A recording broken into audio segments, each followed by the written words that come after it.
Welcome to Heidi Relationships. Today, we'll read some more stories from Reddit.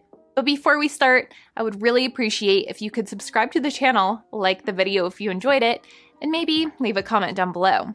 That would help the channel a lot. Thank you very much in advance.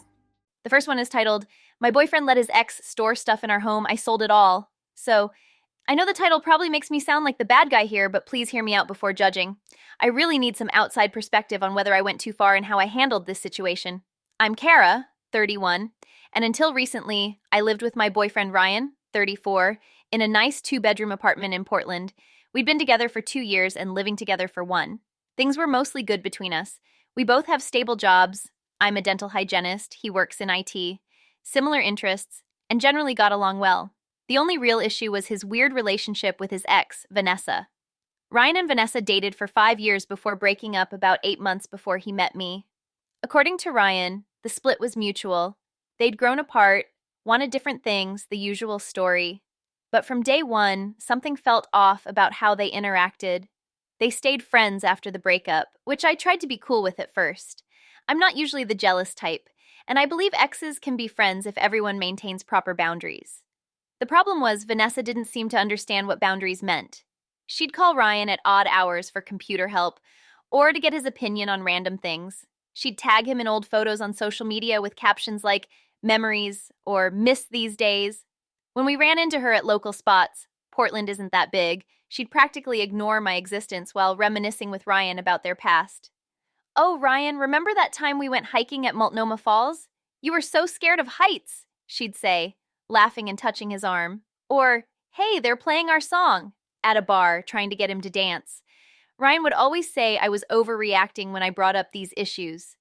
"Vanessa's just friendly," he'd insist. "She doesn't mean anything by it. Besides, we were together for 5 years. It would be weird to pretend that time didn't exist."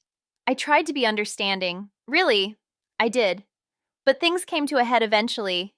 To be honest, I've always been pretty independent and level-headed.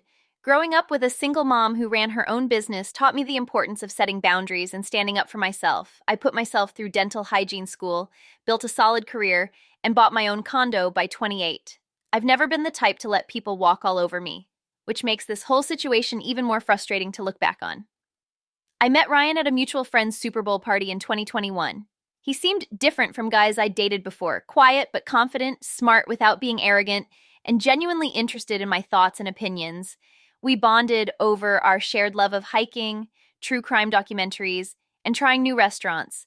Within a few months, we were spending most weekends together. I still remember one of the first red flags that appeared about 3 months into dating. We were having dinner at a nice Thai place when Vanessa called. Ryan not only answered, but spent 15 minutes helping her figure out why her printer wasn't working. When I mentioned that maybe a work night wasn't the best time for tech support, he got defensive. "Vanessa's just not great with technology," he explained. "It's no big deal. I help all my friends with computer stuff." But Vanessa wasn't just any friend, was she? She was the woman he'd lived with for 3 years, dated for 5, and broken up with just 8 months before meeting me. A detail he conveniently forgot to mention until after that phone call. Still, I tried to be mature about it. Lots of people stay friends with their exes, right? And Ryan was so perfect in every other way. He brought me soup when I had the flu, remembered little details about things I liked, and always made me laugh with his terrible dad jokes. When his lease ended a year into our relationship, moving in together seemed logical. We found a great 2-bedroom apartment that was closer to both our jobs. I was excited to start this new chapter together, to build our own home. Looking back, I should have paid more attention to how often Vanessa's name came up during the moving process. "Vanessa thinks this neighborhood is up and coming," or "Vanessa says this building has good management." Since when did we need his ex's approval on where we lived? But I brushed it off, telling myself I was being paranoid. After all, they'd been friends for years. It made sense that he'd value her local knowledge, right? Oh, how naive I was. I came home from a long day at work to find our spare bedroom filled with boxes. Not just a few boxes, I'm talking floor-to-ceiling stacks of storage bins, furniture pieces, and various junk. The room we usually used as a home office guest room was completely unusable. "Ryan?" I called out, staring at the mess. "What's all this?" He poked his head in, looking sheepish. "Oh yeah, I meant to text you about that. Vanessa needed a place to store some stuff while she's between apartments. It's just temporary." I felt my blood pressure rising. And you didn't think to ask me before turning our home into her personal storage unit? It's not a big deal, he shrugged. She's having trouble with her landlord and needed to move out quickly. The new place won't be ready for a few weeks. Where else was she supposed to put her stuff? I don't know, maybe a storage unit, like everyone else does?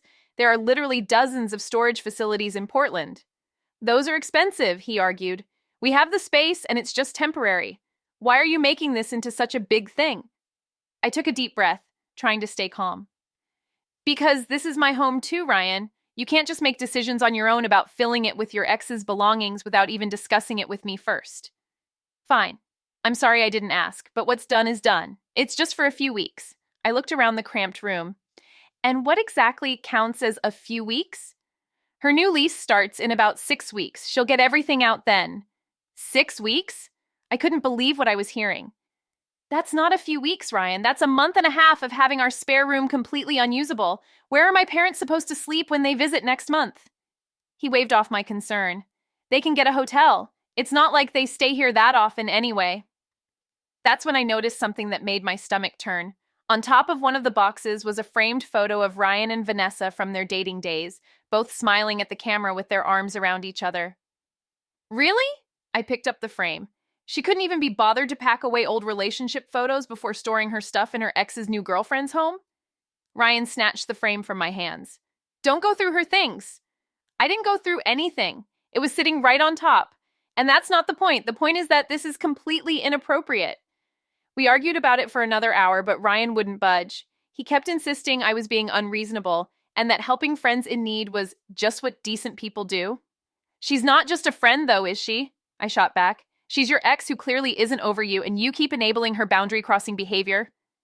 You're being paranoid, he said dismissively. Vanessa and I are just friends now. You need to get over your insecurity. That night, I sent Ryan a clear text laying out my feelings. I'm not comfortable having Vanessa's belongings in our home for 6 weeks. It's disrespectful to our relationship and our living space. She has 1 week to find alternative storage arrangements. After that, I'm going to start selling her things online. Ryan replied with an eye-rolling emoji and stopped being dramatic. Over the next week, nothing changed. Ryan made no effort to contact Vanessa about moving her stuff. When I brought it up, he'd change the subject or tell me to let it go. Meanwhile, I had to work from our living room couch because my desk was trapped behind a wall of boxes in the spare room. That Saturday, true to my word, I started taking photos of sellable items and listing them on Facebook Marketplace and Craigslist. I focused on the furniture pieces first. A vintage dresser, some IKEA shelving units, a small dining table. I priced everything reasonably but below market value to ensure quick sales. Within hours, I had multiple interested buyers. I scheduled pickups for Sunday when Ryan would be at his weekly basketball game with friends. The first buyer arrived promptly at 10 a.m. for the dresser. As they were loading it into their truck, my phone started buzzing with texts from Ryan. Vanessa just called me freaking out. She drove by and saw people loading her dresser into a truck. What the hell are you doing? I replied calmly, exactly what I said I would do. She had a week to make other arrangements. More buyers came throughout the morning. By 2 p.m., I'd sold about half of the furniture and made nearly $800. That's when Ryan came bursting through the door, red-faced and furious. What the actual fuck, Kara? You can't just sell someone else's property. I gave you both fair warning, I said, counting the cash for my latest sale. Neither of you took me seriously, so here we are. This is theft. Vanessa's threatening to call the police. Go ahead, I shrugged. I have documented proof that I gave notice about removing abandoned property from my home. I also have our text exchanges showing you acknowledged the warning. Any lawyer will tell you that after giving reasonable notice, a property owner has the right to dispose of abandoned items as they see fit. This is my home too, he shouted. I gave her permission to store her stuff here. And I, as an equal resident, explicitly withdrew that permission with reasonable notice. Should we call a lawyer and see who's right? Ryan stormed out, slamming the door behind him. 20 minutes later, Vanessa showed up with a U-Haul and 2 friends in tow. You psychotic bitch! She screamed as she barged into our apartment. Where's my stuff? Most of the furniture has been sold, I said calmly. The boxes are still there. I'd suggest taking them now before I list their contents too. I'm calling the police. She pulled out her phone. Go ahead. I'd be happy to show them the documentation of my notice to remove abandoned property, as well as security camera footage of you entering my home without permission just now. She faltered slightly. Ryan gave me permission. Ryan doesn't have the authority to override my right as a resident to deny you access. Now, would you like to remove your remaining belongings, or should I continue selling them? It took them 3 trips to get everything else out of the spare room. The whole time, Vanessa alternated between crying dramatically and shooting me death glares. Her friends whispered and pointed at me like we were in high school. I ignored them and continued working on my laptop, now comfortably seated at my desk, which was finally accessible again. When Ryan came home that night, he was still angry, but in a quieter way that actually worried me more than his earlier yelling. "I can't believe you would do this," he said, sitting heavily on our couch. "Vanessa's been crying all day. Some of that furniture was from her grandmother." "That's funny," I replied, because she told the woman who bought the dresser that she'd gotten it at a thrift store last year. Want to guess which story is true? That's not the point. The point is that you deliberately hurt someone I care about. And there it was, the real issue. Ryan cared more about Vanessa's feelings than mine. "You know what hurts?" I said quietly. "Having your boyfriend consistently prioritize his ex's comfort over yours.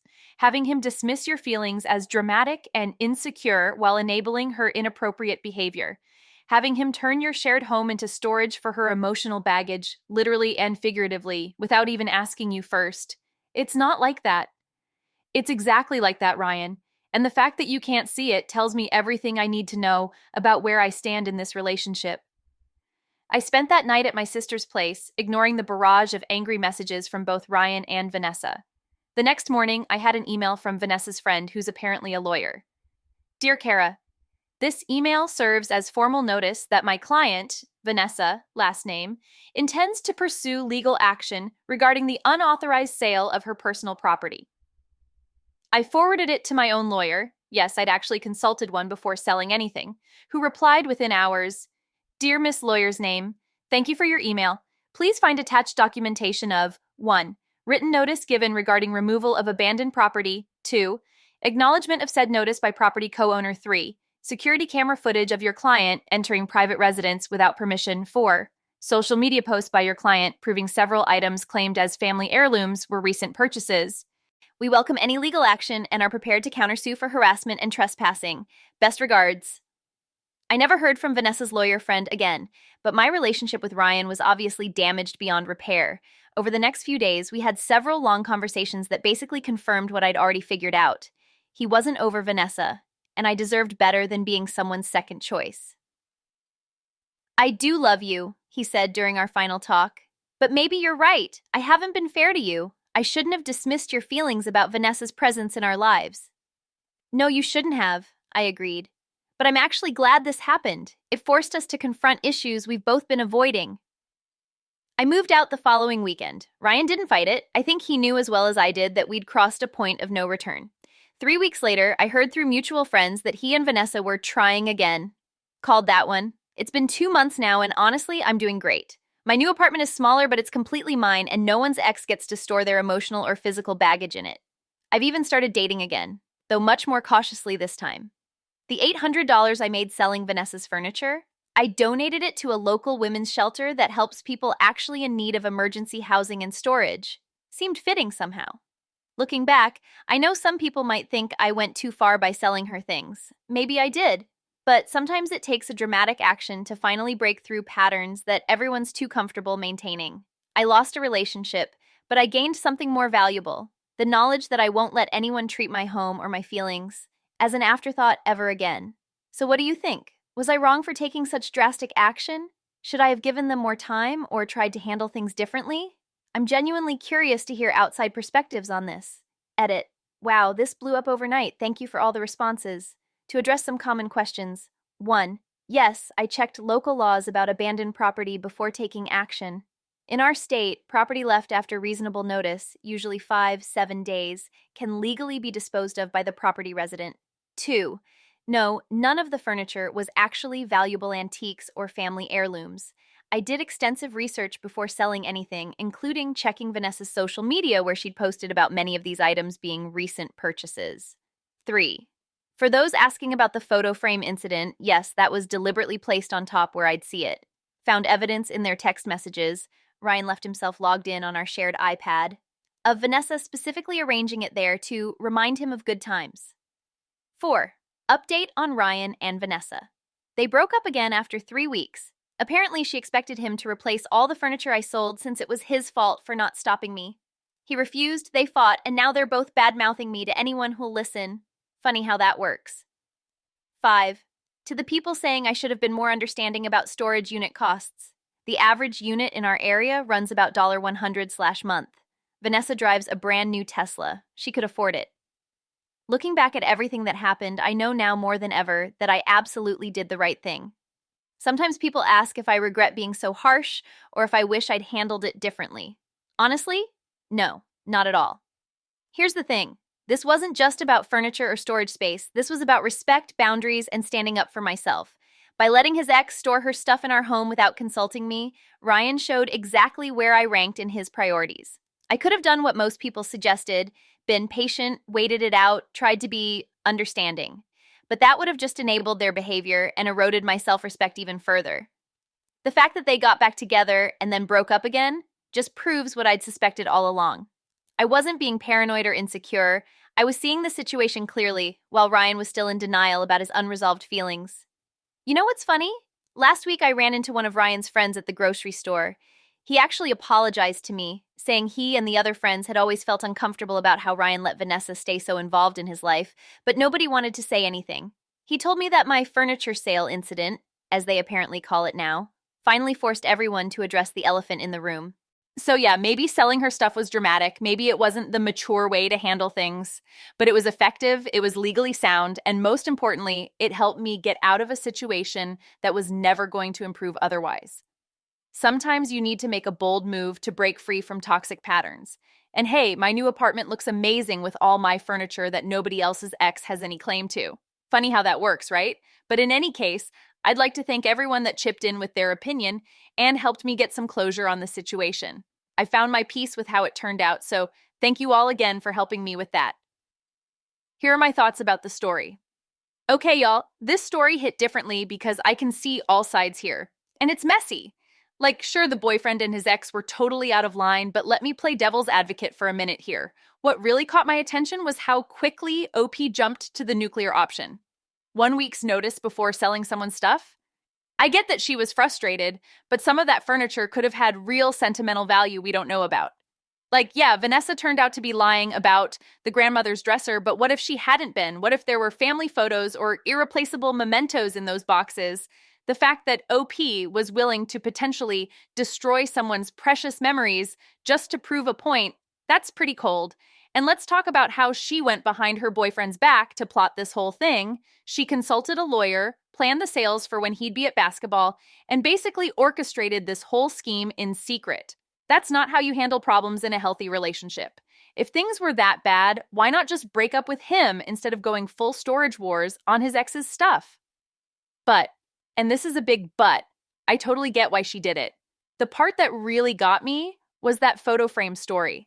Like, who stores a couple's photo prominently on top of boxes in their ex's new girlfriend's house? That's some next-level passive-aggressive behavior right there. And the boyfriend defending that, that's a bye-bye and bye from me, my guy.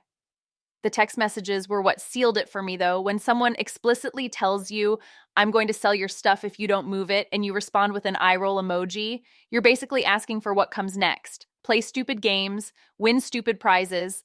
What kills me is how the boyfriend kept using the word temporary for what was clearly a 6-week imposition. Like, my dude, 6 weeks is not temporary.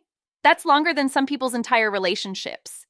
And the fact that he didn't even ask his live-in girlfriend before filling their spare room with his ex's stuff, the audacity is breathtaking. I love how OP donated the money to a women's shelter too. That's some poetic justice right there. Oh, you needed emergency storage? Here's some help for people who actually need emergency assistance. Savage, but appropriate. The update about them getting back together and breaking up over replacing the furniture is just the final nail in the coffin. Like, you can't make this stuff up. The ex really expected him to replace everything because he didn't stop his girlfriend from selling it? Girl, that's not how any of this works. But you know what the wildest part is? This whole situation probably saved OP years of dealing with their unresolved drama. Sometimes you need to create a crisis to force people to show their true colors. And boy, did they show them.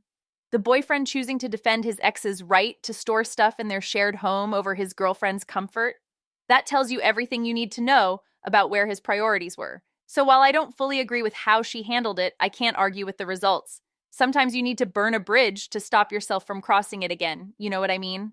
But anyways, guys, with this, we've reached the end of the video. Thank you so much for watching. Please subscribe and like the video/comment if you enjoyed it.